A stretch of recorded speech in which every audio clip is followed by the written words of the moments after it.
కేంద్రంలో ఉన్నటువంటి ప్రధానమంత్రి గారు నరేంద్ర మోడీ గారు కానీ వారి బృందం అంతా కూడా అనుభవరాహిత్యంతో తీసుకునేటువంటి తప్పుడు నిర్ణయాలతో దేశ పరిస్థితి అధోగతి పాలవుతా ఉన్నది, అన్ని రంగాల్లో విఫలము చెందుతా ఉందని చెప్పి పదే పదే చాలా సందర్భాల్లో అనేక వేదికల పైన మరి గౌరవ ముఖ్యమంత్రి కేసీఆర్ చెప్పిన విషయాన్ని నేను ఈ సందర్భంగా మరొకసారి గుర్తు చేస్తా ఉన్నాను.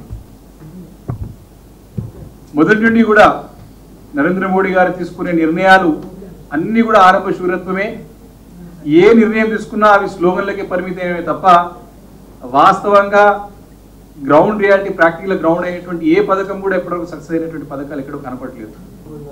ఈరోజు పరిస్థితి, ఈరోజు అగ్నిపథ్ అనే పథకం తీసుకొచ్చి అది అగ్నిపథ్ పథకం కాదు, అది ఆవారాపథ్. అగ్నిపథ్ అనడం కంటే దాని ఆవారాపథ్ అని పేరు పెడితే బాగుంటుంది. అంటే 4 సంవత్సరాలు వాళ్ళు డిఫెన్స్ లో చేరి మళ్ళీ వాళ్ళు ఆవారగా వదిలిపెట్టేస్తాం వాళ్ళని అని సిగ్గు లేకుండా మాట్లాడుతున్నారు కేంద్ర ప్రభుత్వ పెద్దలు.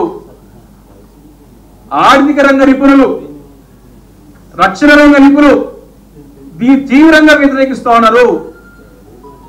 దీని యొక్క రిజల్ట్ చూస్తూ ఉన్నాం. దేశవ్యాప్తంగా ఎన్ని నిరసనలు, ఎన్ని